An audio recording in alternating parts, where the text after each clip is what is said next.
Konnichiwa, minasan. Here's Aki-chan. Welcome to the first part of a new story called 12 Reasons. A little warning at the beginning, the story contains a few hints from manga, but nothing too much specific or too much revealing, so you can enjoy everything without worry. That said, without further ado, enjoy the video. Friday, the 10th of November. It was a cold autumn day, like any other.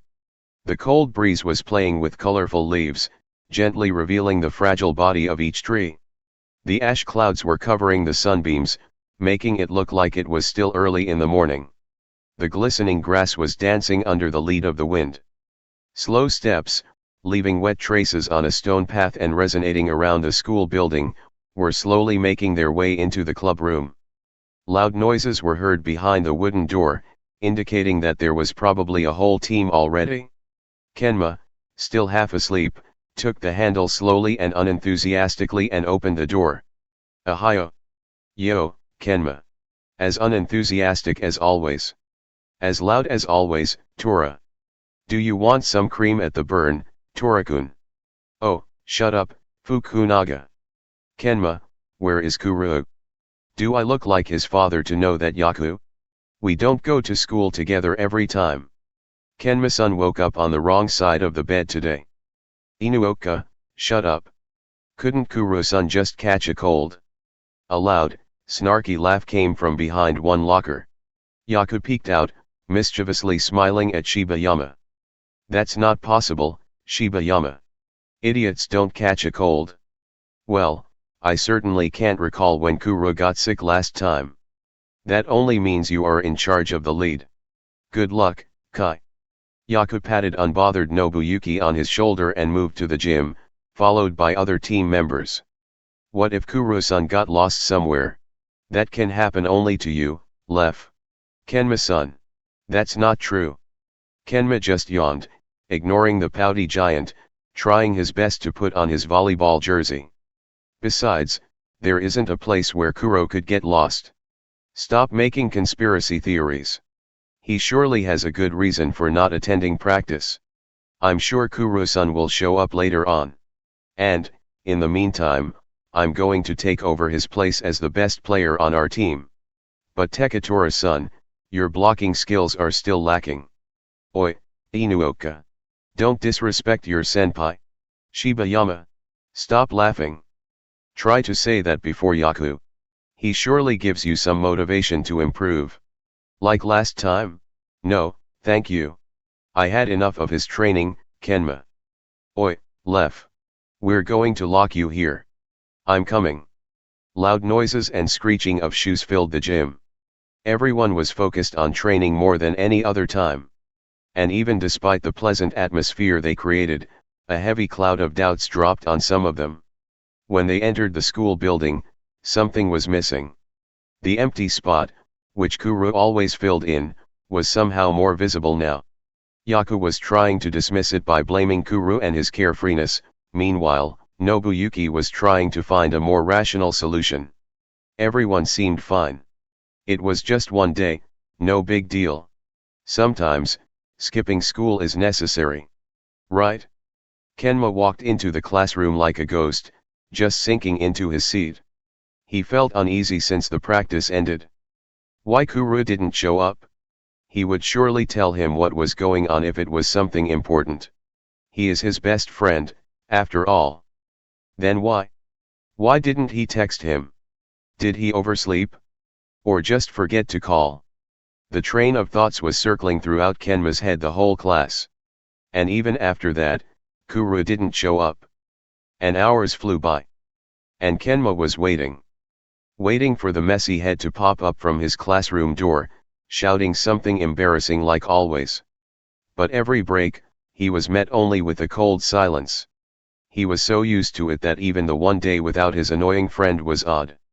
No strange nerd jokes, no loud cheers, no forcing to eat up or stop playing video games. No Kuroo. It was strange and scary. Kenma got up from his chair, walking lifelessly to the cafeteria to meet with others at lunch break. Everyone was laughing and talking like nothing was happening. Well, nothing was happening. Looking at them, Kenma convinced himself he was the only one dramatic about it here. And when he started to listen to Left's story about his embarrassing situation on one of his photo shoots, his uneasiness disappeared. At least until they said goodbye and parted ways to their respective homes.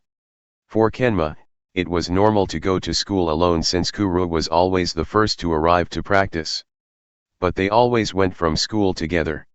Suddenly, the road to home seemed so long and lonely. The autumn wind played with Kenma's hair, leaving it lying messily around his face.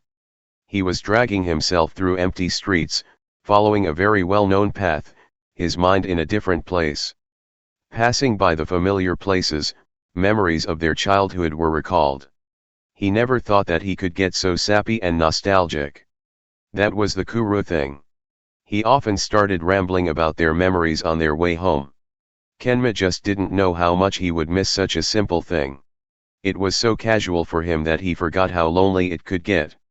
Suddenly, Nobuyuki's voice and his comment rang in Kenma's mind. Opening the door of his house, he went hurriedly into his room, completely missing his mom's welcome home. Jumping on his bed and putting his head under his pillow, leaving everything behind him, he tried to recall the exact sentence from the morning. Kuroo was never sick or missing school. The awareness sent shivers down his body. What could happen to him? Just from the thought of him being in danger, his heartbeat quickened, and his breathing started to be irregular.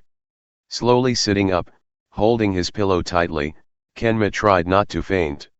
He felt dizzy, tears slowly blurring his vision. His mind was filled with the worst scenarios that he could think of. But even that, he was scared to take his phone and call Kuroo. What if he wouldn't pick up? Or what if his phone was off? What then? Waterfall of tears flowed down his cheeks, his body trembling from the cold and stress. Feeling so tired and weak, Kenma's body gave up and fell on the bed, falling asleep immediately. A loud sound abruptly woke up tired Kenma. He stared at his phone unbelievably for a while, not understanding why he would set an alarm on Saturday morning. When his vision got better, he realized he had written a reminder. Practice match, Karasuno. He completely forgot that this weekend, Shoya's team would arrive. Slowly but with a smile, he got up from his bed, looking forward to seeing his friend again. In the process of dressing up, his eyes shifted to the pile of his gym clothes, reminding him of yesterday's event. Kuroo wouldn't miss a practice match with Karasuno, right? He loves spending time with their squad. And he sounded so excited when he heard the news. He's surely come today. I'm sure. With a new mindset, Kenma made his way into the kitchen. As always, on the table was prepared breakfast by his mom with a sweet note. He took the note only to see something under it. It was a letter with the initials KK. Nothing more. Have a nice day, my dear Kenma. Don't forget your lunch. It's in the fridge. Enjoy your time with your friends and say hi to Kuroo from me. Love, Mom. P.S. This letter was in the mailbox. I figured by the initials that it's for you. Just seeing his name felt like someone was stabbing Kenma into his heart. Moreover, the letter didn't add much comfort as well. Loudly swallowing, Kenma slowly took the letter into his hands. Scared by what he could find inside, he stopped for a moment, just looking at it. His hands were shaking, not wanting to move any further. But curiosity took a hold of him. Slipping in between his sweaty hands, he finally opened it. Inside was a card with a simple sentence and a photo. Reason number 1, because the anxiety never gone away. The content of the card alone didn't ring a bell to Kenma. Whose anxiety? Why the text wasn't more specific? And the reason for what? Too many questions for his liking and no straight answers. So, he decided to turn his focus on the photo. Maybe it would give him some clues. And sadly, he was right. In the photo, 2 little kids were standing awkwardly next to each other. They were standing before Kenma's house before the building got under reconstruction. The peeling coat of paint was visible even in the badly taken photo. Kenma remembered it like it was just yesterday. He was in elementary school at that time. and it was the second day of meeting Kuroo. Their parents decided to take a photo of them, so they have some memories from the first meeting. At that time, Kuroo was way more anxious than Kenma. He barely spoke to him, always just looking at the ground. Just like in that photo. He was a ball of nerves, looking like he was in pain every time. Kenma often tried to talk to him about it, well, about anything, just to make him talk. And one day, Kuroo opened up. He started talking from nowhere. His thoughts flew unsorted, filling the quiet room. It was obvious that the heavy burden started to be unbearable. But the things Kuroo said weren't something such a young kid should know. Just what he had to go through that he talked like an adult. The cruel reality hit Kenma only now, as he never paid closer attention to it after that, since Kuroo seemed fine afterward. But at that time, he just stared at him, not understanding a word. Overwhelmed by Kuroo's complicated thoughts, Kenma panicked. He didn't know what to say to him, what to do. So, the first thing that popped up in his head was to take him somewhere where he could focus on something else, and forget about all of that. Somewhere where even Kenma found himself relaxed. To the gym. Despite the number of children here, Kuroo didn't feel anxious. On the contrary, he was mesmerized by the play. By volleyball. Kenma never saw his eyes sparkling like that. He seemed full of life so suddenly. And from that time, Kuroo was like a different person. He was bubbly, talkative, social, and full of confidence. It looked like the anxious kid was gone forever. At least, that's what Kenma thought. Holding the card with shaky hands, he was reading through the scary sentence again and again, hoping for some answers to appear. But nothing came to his mind. First tears of hopelessness dropped on the card, blurring the writing. And when he took his eyes off it, he realized it was time to go. Drying his eyes, he picked up his phone, only for him to stop in his steps again. A dim light of hope appeared in his mind. Not too long ago, one goofy owl forced him to take his phone number. He never thought of a situation where he would need to call this person. He wasn't so close to him after all. But right now, he was glad that he convinced him into it. Maybe he received this strange note, too. Maybe, he would know more. Eventually, it was worth a shot. After a few seconds of dialing, a loud familiar voice was heard on the other side. Moshi moshi? Bokuto. It's me. Oya? Kenma. Is that really you? Yeah, it's really you, Kenma. You are calling me for real. Akashi, do you hear that? Kenma is calling me. He is calling me. I hear that, Bokuto-san. Let Kozum-san talk. He surely has something to say to you. Akashi's voice was barely hearable on the phone, overshadowed by Bokuto's loud yelling. But just hearing his voice from the distance calmed Kenma down. He knew that if it was necessary, Akashi was there to calm down this unpredictable hurricane.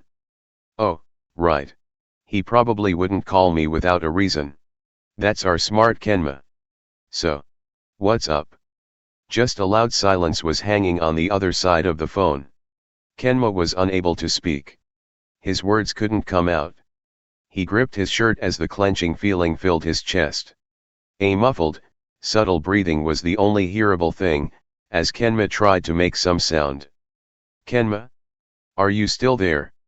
Worry was recognizable in Bokuto's voice tone. Kenma, trying his best to answer him immediately, gave out a quiet, choked answer. Yes. I'm still here. He cleared his throat so Bokuto could hear him better. But the clenching feeling didn't leave him. So, I got a strange letter this morning. Wow, Kenma. Do you have a stalker? Or is it a prank letter? Or Bokuto-san? He wasn't done talking yet. Don't rush him. Oh, sorry, Kenma. You can continue. I was just getting ahead of myself, as always. Am I on speaker? Yeah. I hope it's not a problem. I just wanted Akashi to hear you too. It's okay. It's better when you both hear that. Kenma took a deep breath before he continued with the unsettling story. So, as I was saying, I got a strange letter. From Kuroo. Silence.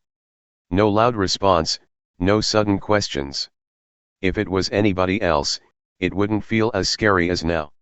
Kenma heard concerned Akashi in the background asking Bokuto about his state. He didn't answer him. Instead, he straight up started talking to Kenma again. What did it say? Kenma shivered upon hearing that voice. It was deep and hoarse. Who was that man behind the call? It surely wasn't Bokuto. At least not the one that Kenma knew. The cheerfulness was gone, leaving only a cold, stoic crust. It contained a card and a photo. On that card, there was only one sentence. Reason number 1, the anxiety never gone away. Anxiety? What nonsense is that? Kuroo never had any signs of anxiety. He had. When he was a kid. Why didn't he tell me anything? We were talking about our childhood so many times and he didn't mention any of that. Not everyone is comfortable with talking about their struggles, Bokuto-san. You should respect their decision. So, how is that Kenma knows about it? I'm Kuroo's best friend too. I met him long before he was like you know him now, Bokuto. He changed. You wouldn't recognize him at that time. He was a ball of nerves. I can't believe that. Kuroo isn't like this. It's certainly hard to believe that our confident and sociable friend was like that before, Bokuto-san. But we cannot do anything other than believe Kozume-san. He knows him much longer than us. If you say so, Akashi. And what's with that photo? It's just a photo from our childhood when we first met. Which only confirms the statement of the card. But I wanted to ask you for something else. Shoot. Are you still near your house? We're not that far. Why?